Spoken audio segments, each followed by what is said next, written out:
This episode is brought to you by Progressive Insurance. Fiscally responsible, financial geniuses, monetary magicians. These are things people say about drivers who switch their car insurance to Progressive and save hundreds. Because Progressive offers discounts for paying in full, owning a home, and more. Plus, you can count on their great customer service to help you when you need it, so your dollar goes a long way. Visit Progressive.com to see if you could save on car insurance. Progressive Casualty Insurance Company and Affiliates. Potential savings will vary. Not available in all states or situations. You've just mastered the basics. It's roughly 3,000 hours you've put in to get to this point. Now the real learning begins. Mastery develops later. So it's instinctual. Someone throws a punch at you, you know how to deflect it. And isn't that true in life? When we get punched or people attempt to punch us, and after you've been socked a few times, you might slip that jab. You might slip that lawsuit. You might slip that fraudster. All of that comes through experience, doesn't it? Or you get punched again and then it hurts. Step into the world of success with your brand amplified, the ultimate podcast designed to unravel the intricacies of thriving businesses. I'm your host, Annika Jackson, and I'm on a mission to uncover the stories, strategies, and secrets that have propelled entrepreneurs and business leaders to success. How delightful to learn that my guest, Mitch Carson, who I think of as Mr. Las Vegas, actually has an affinity for Thailand, much like myself. Mitch, I'm really excited to have you on here. What you do, what you give to the world is something that people are still constantly trying to figure out. I'm working with some different business leaders, entrepreneurs who are starting a podcast, want to write a book, want to get more speaking engagements. And with all of the different platforms out today, it's really hard to figure out how to stand out. So thank you for being here. Thank you for having me, Annika. It's my pleasure. And Kap Kun Krap, that's my limited Thai, very, very Farang sounding. After all my years of spending in Thailand, I still have a strong accent. Probably won't shake it. Yeah. Well, my panay, and at least you're trying. Yes. So that's the important part. So let's talk about your background and even your current day-to-day. You've been working in the field for 3 decades. You have not only been a speaker many times yourself, a guest on podcasts, hosting a podcast. You have a show on NBC Channel 3 Las Vegas, but you also figured out a way to pivot and an interest in pivoting to help others do the same. So what got you started in the first place? A need. It goes back, the story, the origin story, as I was an introverted bookworm and never envisioned doing anything outside of possibly academia at one point in my life. And the life took a turn. I mean, people have their stories. I grew up with privilege in Beverly Hills, and then both parents died suddenly at age 22 while I was attending USC. Downtown LA. I know that you do some work with them. And my life took a hard left in terms of I went down a real bad spiral of alcohol and drug addiction. And recently, July 1st, I celebrated 41 years clean and sober. Congratulations. Yeah, that's my biggest achievement. And it caused, through pain, it leads to change, leads to opportunity. So I don't suggest anybody have those type of circumstances in their life, but sometimes we can't choose it. And I had no control over the situation, but I had control over how I managed it and grew from it. And, no pain, no gain. That's been around in the fitness industry and in life. If you don't flex those muscles in some way to manage stress, manage change, you either pivot or perish. And I chose to pivot. And then I got into the speaking business because I was asked to speak at meetings with others. I never envisioned to be a speaker. I was quite shy. That all changed. And then I realized, okay, I'm fairly decent at this. It got better because I came from the heart. I didn't know the mechanics of speaking. I went into the communication department and learned to speak every week because that was required. Speech was one class, but I had to speak in every class, and ended up graduating with a BA in communication in the Department of Journalism over there, Annenberg School. My school. Yeah. Yes. So that's why I'm mentioning that specifically. I mean, like your Tommy Trojan, it's right there. Fast forward, I got into selling products on Home Shopping Network in the 90s. I traveled the world as a speaker, 63 countries and counting. I'm not done yet, but I've been around the world, had a show on CNN in the Philippines. I have embraced media around the world and spoken on stages with some very big name people. I'm not going to name drop, but a lot of you would know, to where I then realized the power of books, because all big name speakers that I shared the stages with, as well as presidents and people of that level, all had books. So I learned the power of books. I knew the power of television. I knew the power of newspapers being published in big print publications, which are now fading quickly. And you then have to go into online. Well, podcasts was something that I poo-pooed. I thought, these people aren't even journalists. They haven't gone through broadcast journalism. They don't know how to interview people properly. They don't understand how to engage a guest. I was wrong. Some of them do not. It's an easy platform to access, but not everyone is great at it. But you either get better at it or you don't have any numbers to support it. I mean, you're a top podcaster. You've obviously done something right. And so I'm here to learn from you. Oh, thank you. Well, practice, just as you said, you're introverted. I also was introverted, and I knew that I had a voice that others didn't see in me. And I knew this back in elementary school. So I started making myself get more involved in theater, in, performance, in just putting myself in uncomfortable situations. And then it got really easy. And now it's one of my favorite things to do. And I get to do a lot of speaking, whether it's seminars, great interviews where I get to actually speak to really fascinating people, share their stories, their journeys, and then hopefully call you a friend after this. I'll be your friend. I live far away, but we can wave on Riverside or any other of those platforms. Right. Or one of the times that I'm in Thailand. So absolutely. And then teaching students, of course. So there's this great energetic exchange, and it also gets better. And every form is different, right? So when you start podcasting, that, like you said, it's a different form of medium, and it takes a while to get into the rhythm. And then I'm like, every 50 episodes or 100 episodes, I feel like I up level, and the way I interview changes slightly, and the way maybe I want to produce the show changes slightly. But that's great, because then I'm still having a growth and learning opportunity, and I want to get better and better as well, because I want to serve the audience. Well, and that's why I guested on 72 shows before I started my own podcast. And I started my own podcast just a month ago.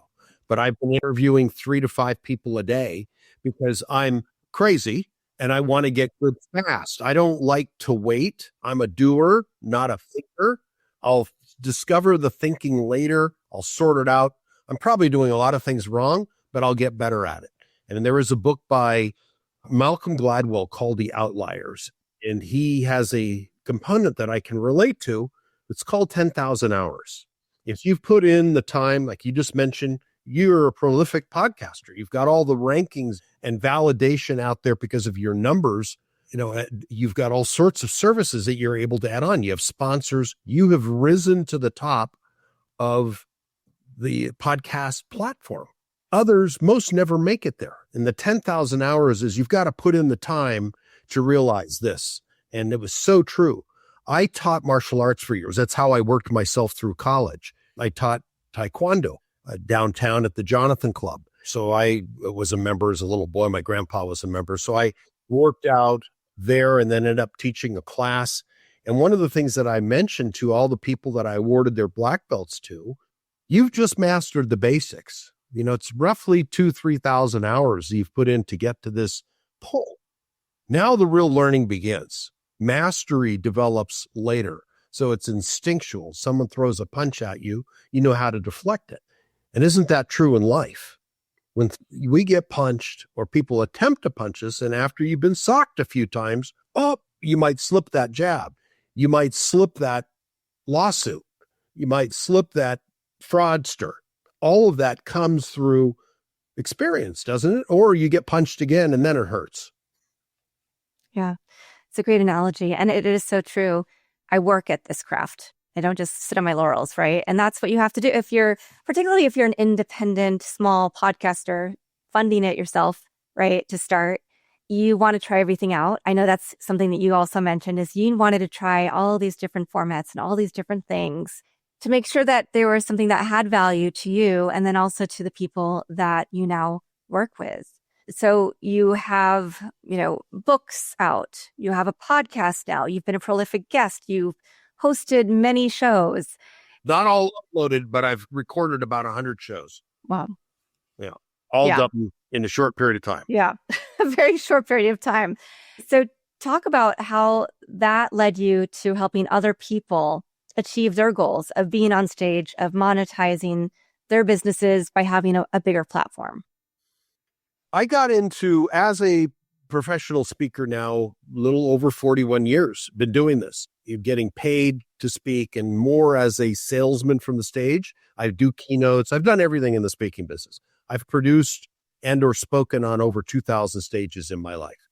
What I found as a producer, the job of a producer is to put butts in seats. I'm referring to the live event format. And it's no different when the virtual events into life because of the pandemic. The job of the producer is get butts in seats, get people online at a specific time so they can consume the information of the guests that's there. If I were to produce a podcast summit, which I'm going to do when I go back to Asia for a bunch of Asian podcasters, and I can tell you already, I'm going to extend you an invitation. And I can tell you I'll be there. I know how to produce events. This is one of my core competencies, is producing events. But I also know what the mechanics are of producing a solid event. The speakers need to have media behind them. How colorful is their bouquet of feathers? Are they peacocking properly? Are their colors all done? How do they peacock? Have they written books? Have they spoken on prestigious stages? What media have they been in? Do they have a podcast? All of those are boxes that need to be ticked, or you get lost in obscurity. What do you do to be distinctive? And it can come in many forms. I mean, you're a prolific podcaster. At least that's part of your core. I don't know everything about you. I'm going to interview you soon too. So I'll learn about you. But I know that there's a formula. It's a roadmap. And if you don't follow the formula, how are you distinctive? I learned that it was media. So I've been on television for a long time. I then became a pitchman on Home Shopping Network in the 90s. Did that for about 3 years, taught me media, how to work a camera, how to engage people, how to sell people, persuading them to buy whatever it is. Product, service, doesn't matter. I know how to pitch it. Because if you either do it or you're fired. And I haven't been as successful with the podcast as I would like yet, but I will, because I know what it takes. I have an advantage over most people that get into this because I've been in media for so many years, and many of the skills are transferable. Not all. There's no arrogance coming in. Well, I know this with a puffed chest. I don't mean it. I'm a senior citizen. I don't have a puffed chest anymore. I'm over 60. I know that I can't up. Yet I do know what it takes for attention. And you got to have LinkedIn today. Social media is important. I do believe TV for people who are 45 plus appreciate. Anybody under 30, that was what grandpa watched, with a pipe in his mouth, rocking back and forth when I was sitting on his lap. They don't appreciate it. But at some point I made the pivot, Annika. Podcast, I used to poo-poo, thinking these people have no training. It was my snobbery of being a journalist, realizing, no, I was wrong. It's either Joe Rogan, my gosh. And then there was another lady recently I read about, Mel Robbins. I think she is big time with her podcast and her books. They all work in tandem today. That's why I'm all in. It's like, I feel like I need to play catch up. Yeah. Well, it's never too late to start the journey. And what's interesting, though, is that podcast started as an audio, and now Spotify wants us to put videos of our episodes so that people can watch the video or listen to the audio. YouTube has both. right? So we're shifting back to video first content. But it started as an audio platform. And I explained and I wanted to find out the science of it. And I talked about podcasting recently at an event in Thailand. Just a week and a half ago, I was there and I've been in America now, and I'm going back next week to Thailand. And I spoke to this group of AI. It was an AI focused event, 8 days long. And I spoke about podcasting and said, guys, think about this. Let's go back to our reptilian brains. Audio is first. Who talks in our ears first? Our mothers. It's trusted. Audiobooks are going up. The line of consumption echoes that of audiobooks. They get consumed at a higher rate than written books. I still like physical books personally, but the audiobooks are growing year over year. And it's because it's a trusted platform. It goes in our ears like mama used to talk to us sweetly. So I understand why you're so successful. You probably do a lot of things right. And one of them is you've got a great voice. Well, thank you.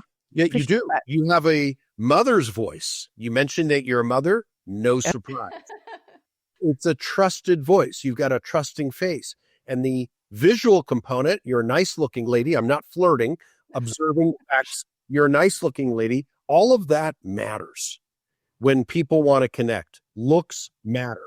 And Joe Rogan is an exception. He doesn't look great, but he's got incredible media because of the UFC as an announcer all the time. So how did you get into this? I'm curious. You know, as a business owner myself, I can tell you that finding the right people to hire is absolutely brutal. You post a job, get flooded with hundreds of resumes, but somehow still can't find anyone with the actual skills you need. It's like searching for a needle in a haystack, but not with ZipRecruiter. ZipRecruiter finds amazing candidates for you fast. And right now, you can try it for free at ZipRecruiter.com/work. Here's what makes ZipRecruiter different. Their smart technology actually identifies the top talent for your specific roles super quickly. The moment you post your job, their matching system starts showing you qualified candidates immediately. Plus, you can reach out to your favorite candidates right away using their pre-written invite to apply messages. No more waiting around, hoping someone will notice your post. Ditch the other hiring sites and let ZipRecruiter find what you're looking for. The needle in the haystack. 4 out of 5 employers who post on ZipRecruiter get a quality candidate within the first day. Try it for free at this exclusive web address, ZipRecruiter.com/work. Again, that's ZipRecruiter.com/work. ZipRecruiter, the smartest way to hire. Oh, wow. Funnily enough, I grew up in Kansas, lived in Chicago, moved to LA, San Francisco, back to LA, Houston, and now I'm back in the LA area for the third time. In Houston, I did a lot of events for nonprofits. So I would pair them with, that was when it was starting to get big to pair products, services, brands with nonprofits because they wanted to show that they had a value in the community, right? Hmm. And they wanted to give back. And so I was doing a lot of events around that, sharing a lot of luncheons, galas. And out of that came a woman into my life, Jacqueline Aludo, who had a concept called Real Beauty, Real Women. And she had been in New York and producing things and asked me if I would host a show for her. And it was a terrestrial and digital radio show. And it wasn't paid, but I thought it was interesting because it was all about interviewing people who are doing good in the community. So I was like, sign me up.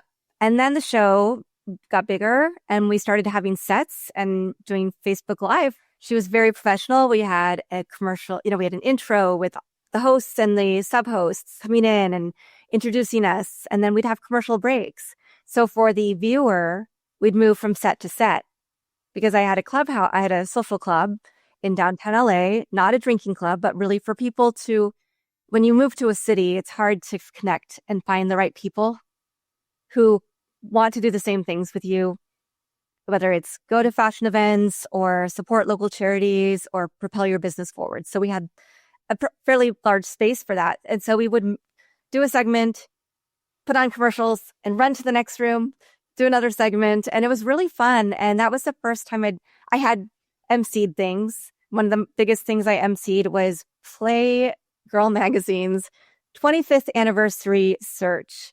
And this is in 1996, I think. So, I always loved hosting, emceeing, So this was a natural thing where it's like, yeah, I would love to do this. I love especially lifting up other people's messages because that's really what my mission is. And so then when I moved to LA, I had clients at my PR firm who wanted me to do podcasts for them, which was fantastic, except no budgets, not really understanding how to use it as a marketing tool, right? I was hosting, but I wasn't paying myself because I was paying my team to create assets and edit. And so then my boyfriend is a filmmaker. He said, why don't you just do your own show? And it was kind of a no-brainer. And it's morphed a lot from that first time period where I was sporadic, didn't take it very seriously, and then realized that I had a platform. And I had a platform that could help share other people's stories and journeys. And how much fun is that, right?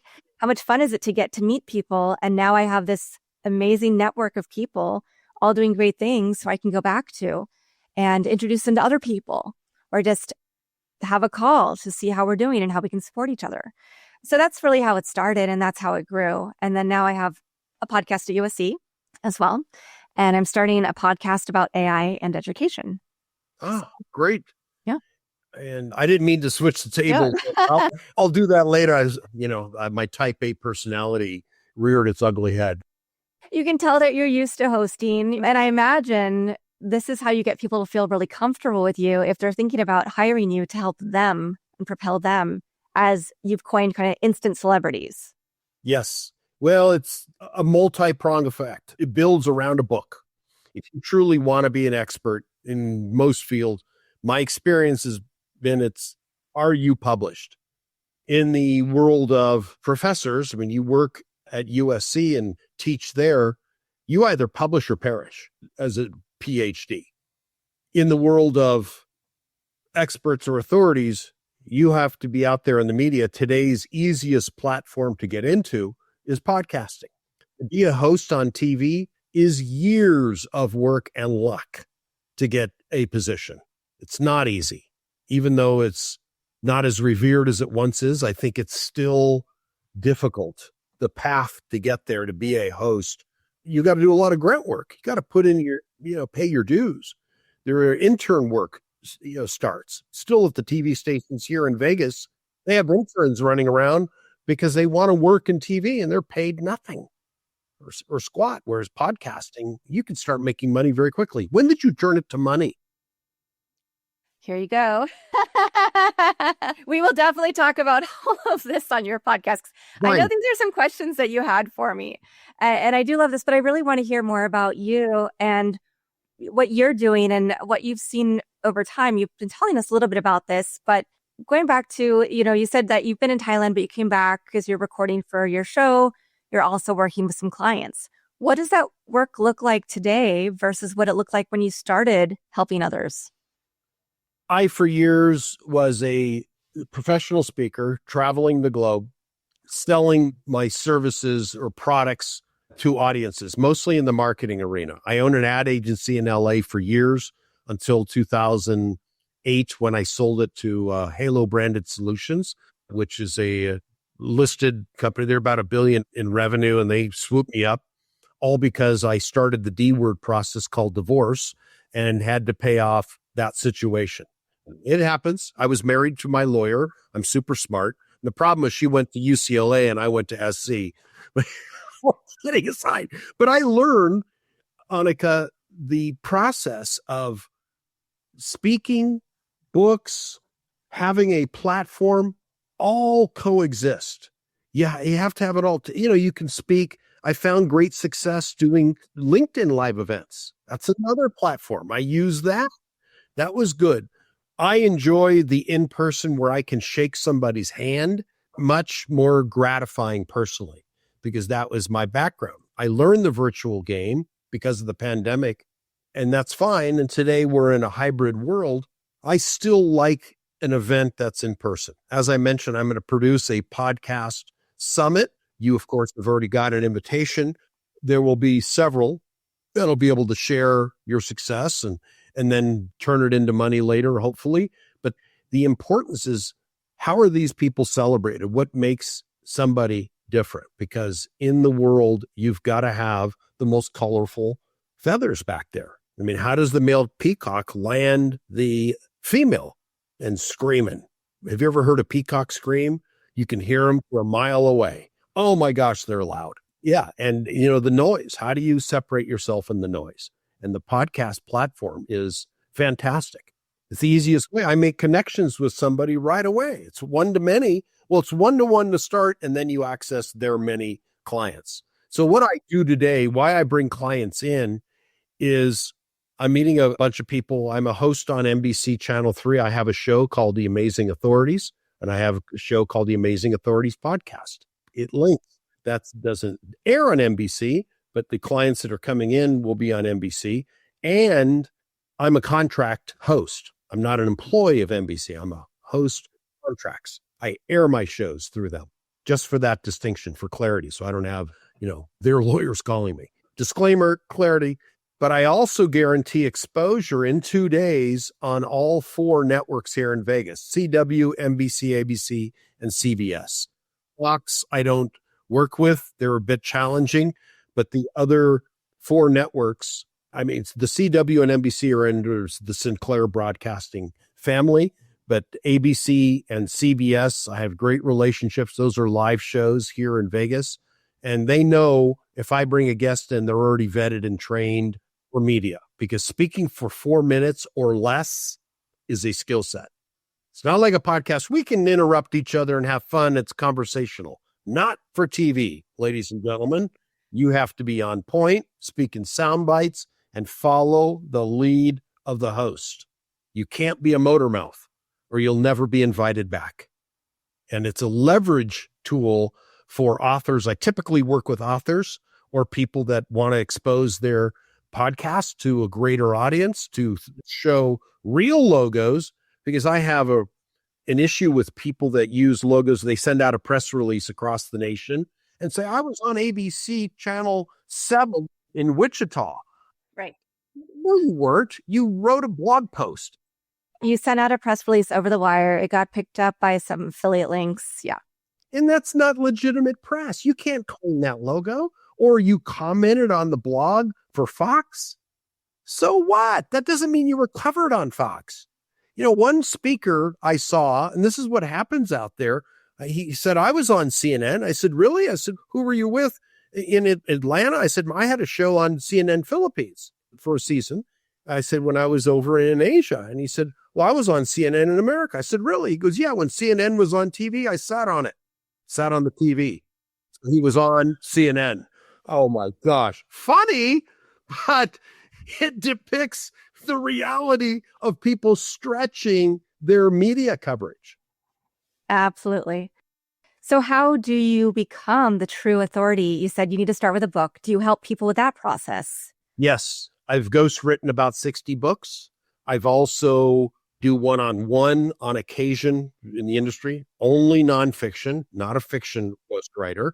And I've also run many, while I was living in Asia, as many as 18, usually 12 to 18 people in an 8-week, how to ideate, write, publish, and then become a bestseller.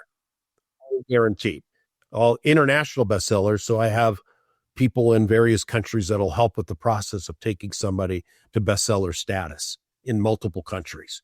And then I also have my TV legitimization program, where the press legitimization, unlike a typical publicist who charges anybody that's worth their salt is at least $6,000 a month on a 3 to 6 month contract. I do what they will accomplish in about a year. I do in 2 days. 4 TV stations and a radio show, live radio show here in Vegas. You're branded for life. Then you can leverage that to possibly get into a larger market. Vegas is a prestigious market, but it's not LA. It's not KTLA 5 or Fox in New York City, Fox and Friends. That's the top of the market. If you can get into there, but Vegas is a great starting point, and it's respected around the country and around the world. Everybody knows it's the entertainment capital of the world. So I strategically chose and planted my feet here, got connected. The key is force connection, force it in. If you don't take action, who will? And I've got a little bit of a strong personality, which I developed when I wasn't shy anymore. So I'm sorry to ask you questions. It's in my nature to go. I've been in that role a lot more than I have the best. So it comes out naturally. Yeah, well, I love it. And you'll bring a lot of humor as well, which is fun. Not many guests will come on and bring humor to the show. Well, why not laugh a little bit? Life doesn't always have to be harsh. Don't we choose to put on our own glasses in the morning? Yeah, I can be delusional. I can look in the mirror and say, Mitch, you're handsome. I can believe it. Reality, when I put my glasses on, then I see clearly. You have jokes for days, I'm sure. I think we could have just done a comedic set for our show and everybody would have really enjoyed it and left very happy. So maybe we'll have to figure out a way for you to do that on a future episode. So yeah, you do a number of different things that really help people. We're going to talk about that after because I'm looking for some support for some people that I work with. Great. In all of those areas. So check. What does it look like to work with you today? Where do people start? But also knowing that you're spending time going back and forth between here and Asia, are you starting to decrease the number of clients that you have so that you can just enjoy? A little bit. I am much more selective. I'm in a position now in my life where I work with people I'm comfortable working with. If you are a pain or a challenge as a client, please hear some people that might be able to help you. It's just better that way. Grief is not comfortable for me anymore. Mm-hmm. I'm not hungry. I'm hungry to help people. That has it there, but I will select my meals accordingly. And I'm sure you're at the point where you don't want to be with difficult people either. No, it's not worth it, is it? No, it's no fun. It's no fun. Yeah, I learned that. Yeah, we have to go through those times, though, to figure out what we accept and what we won't accept. Very true. And my choice of clients typically are authors, speakers that I can help because I've been speaking for a lot of years. I've run many speaking trainings, never in the U.S., always in Asia. Yeah, because I ran my events in Dubai, ran 7 major events in Dubai, all the way through Japan, about 18 in Japan, which is a different market. Different challenges when you have to work with translation. So what do you see for yourself next? You have your podcast, obviously. You have the podcast conference that you're announcing right here, right now, that you're going to host in Asia. Yes. What else do you want your life to look like? I want to travel less with work. Love travel. I've visited 63 countries through my speaking career and then piggybacked on the tourism with these events. Like I accepted a keynote right before the pandemic in Lisbon, Portugal. It was for a company or a service that competes with Toastmasters called Agora Speakers. So I was their keynote speaker at that event. I'd never been to Portugal. So I accepted the invitation. And after I spoke, I had a line of people who wanted to work with me and wanted consulting because these were beginners and they wanted to enter the world of professional speaking. I had them all in stitches, laughing. I'm comfortable. I don't have to worry about fear when I speak because I've done it so many times. I've put in the hours. It's no longer any fear. Do I get butterflies before I take the stage? Minor, but they're gone in seconds. Today, I have no fear when I do podcasts, either as a host or as a guest. It's comfortable and safe. But in the beginning, for people, that is a big fear. And public speaking is still man's number one fear. And how do you overcome it? I mean, there are certain tools that I use with clients I was reaching for. I have to show you something.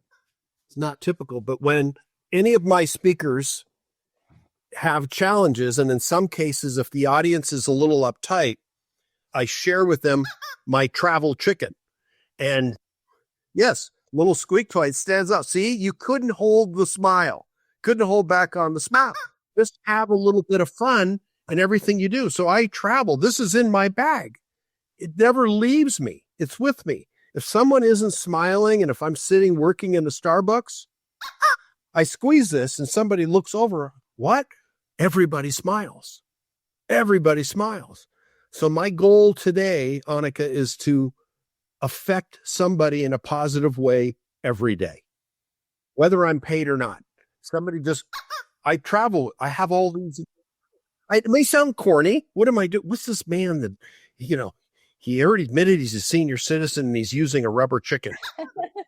With a smile. It's a hook. And that takes me back to speaking. What are some mistakes that you see people make when they're trying to get booked on shows? Is it not having the right hook? Are there other things that they're doing? A few things. It's all, again, I go back to the metaphor of the peacock. Are your feathers complete? I made a mistake. I found out, and thank you for sharing, a link on my site is not working properly. I'll have to look into that. I got to find another web person. Are your ducks in a row? Is your LinkedIn up to date? Because people look at you today. It's digital dating. It's digital review. You get Googled. Pretty soon you got Chat GPT. You got AI. What does it say about you? Are you who you say you are? You can't hide that anymore. And you've got to look the part. Do you have a book or books? If you're truly wanting to own your space. I mean, years ago, Avis built their whole marketing campaign on being number two. They couldn't be as big as Hertz, so we are number two, we try harder, was their marketing. So you do need a hook. What gives you distinction? What separates you a little bit from in the sea of sameness, from the same that other people, oh, I'm a chiropractor. Great. So you think pain or adjusting or loud noises, whereas if you change your elevator pitch to be unique to you, so you throw in who you help and how you help them a little bit, you may sound a little bit better than I'm a chiropractor, or I'm Annika, I sell real estate. Great. Rather, have you ever looked at a home that you couldn't afford to own, and now your dream can become a reality? Let's focus on the dream of where you want to spend with your family and loved ones. That's what I help people realize. And it's easier than you ever thought possible. That's a different way of reframing. I'm a real estate agent in downtown LA or wherever the market is. How do you dress it up? With a story, because story-based selling is a lot more effective than, hey, want to buy this? Yeah. I'd rather be able to put myself into the story. Yeah. Be in the story, and who's successful. I've seen so many people become greater than they thought possible simply by following the proven roadmap. Podcasting is growing. That's why I embraced it. I had this epiphany, this realization, light bulb moment when somebody approached me when I was speaking in Singapore about 7 years ago. He attended one of my events that I was speaking, about a 5-hour presentation, a crowd of about 350. He came up to me after and he said, I want to invite you to be a guest on my podcast. And I thought, oh, who is this guy? I don't know who he is. And again, I was still poo-pooing podcasts at this point. And he said, I just recently got through interviewing Grant Cardone and Gary Vee, who were here in Singapore. Now, I knew who both of those people were. I was living in Asia, but I know who my famous Americans are. I said, oh, I'll be happy to take that invitation. I thought, okay, I'll try the platform. He came over to my hotel. He did a live stream. So we had 3 cameras, 3 different iPhones set up at the time. So this is pre-pandemic by about a year or two. Well, I did the interview. He was not good at what he did, but he had a passion and a purpose, and this was his side gig. I did the interview, and it resulted in 7 figures of income because of one person that was on the podcast. She listened to everything I had to say, reached out to me. Then we ended up having lunch when I was in Singapore. She introduced me to her network. She was big in MLM, multi-level marketing. And through her referrals, I made $1 million in revenue. So you have to say yes, because at some point it'll tip. I have stories of what writing my books have produced, the doors that have opened. Got to have a book. You're not serious in business or being a leader unless you have a book. Does Bill, the plumber, need a book as an employee for, ABC Plumbing Company? Maybe, maybe not. Is a book inside every person? Maybe, maybe not. But if you want to separate yourself and truly lead or be one of the leaders in your niche, You got to do what other leaders have done. Success leaves clues. That's why I embrace podcasting. It opened my eyes like, my God, this did monetize simply as a guest. And then I set it aside, and then the pandemic came, and then I revisited this about a year ago and looked at, gosh, I got to do this. Let me guess for a bit, because I know it's important to learn from the other side. I wanted to be on your podcast some time ago, but you had a long waiting list. Yeah, we probably booked this over a year ago. You're on my rate list for last year. Yeah. So, yeah. And then all of a sudden I saw it on my calendar. Oh yeah, I remember this lady. I'm so glad that you still wanted to be on it. I'm honored. Well, thank you. But she had all these impressive numbers. And now I believe there are some potential synergies. I don't do what you do.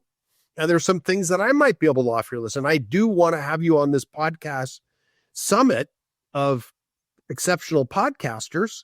I would love to invite Joe Rogan. I don't know if Joey will take my call. He's here in Vegas. But there will be others. And I will absolutely, I'm throwing this out, take your suggestion of other people. I might have a couple. Yeah, I bet you do. And I would love to invite on to add value to this. And I will then create a larger podcast event in person, probably in Singapore or in Bangkok. Wonderful. Yes, I'd like to come in person. Yes. And I have a wonderful writer at the Bangkok Post. Oh, He's not living in Bangkok now, but he also was a VJ at MTV back in the day. Dave Kendall, host of 120 Minutes. Little shout out if he's hearing this. But yeah, so I'd love to introduce you to him. There's a huge tech community in Chiang Mai. Lots going on. I used to live there. It's Nomadville. Yep. Well, I know that you and I could stay on. I could ask you questions for days about all of your expertise and what people should or shouldn't do. But I'd rather have people reach out to you. Okay. And go to mitchcarson.com to get more information. We'll also have your LinkedIn and, of course, your website in the show notes. Yes. LinkedIn would probably be easiest now that I realize that I have a little snafu with my website. Oh, yeah. Oh my gosh. But we're going to take care of that pretty quickly. Yes, we will, Annika. Yes. Thank you for that, bringing that up. It's a little bit embarrassing, but things happen. Got to fix it. Yeah. I've let my website just be about the podcast. So I get lots of people saying, you're not really talking about any of your services. I'm like, well, I'm doing a lot right now. So I'm good on that. But there will come a time when I need to refresh and, so it's just about where we are. And I do always say that this is the right time for you to have come on the podcast, particularly since you have discovered that you love hosting and that you're doing all these wonderful things. So I'm really looking forward to our continued conversations, Mitch. Well, I'm going to invite you onto mine as soon as your schedule permits. Amazing. We'll have the amazing Annika Jackson. Do you have a favorite quote, mantra, verse, poem, family motto? Oh gosh, I could quote, be corny and say, do it. But, I'm a big fan of action and pushing through the pain. You've got to put in the reps in order to get the big muscles.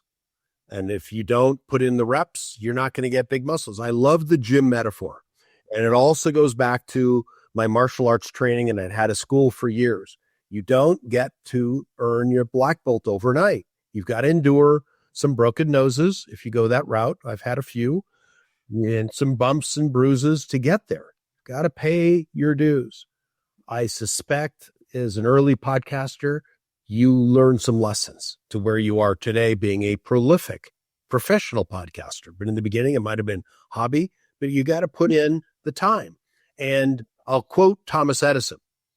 It's success in life is 1% inspiration, 99% perspiration.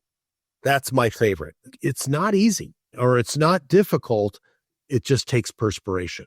Yeah. You have to do the work. You have to do the reps. Well, Mitch, thank you so much. Thank you to everybody who's watching this episode or listening to it on your favorite platform. Please leave a rating, review, follow, comment. Let me know what you love, what you want to see more of, and how I can improve a little bit every day while you're improving a little bit every day too. Thanks for listening or watching to this episode of Your Brand Amplified. Don't forget to leave us a rating or review on your favorite podcast listening platform. And if you want to learn more, check us out at yourbrandamplified.com.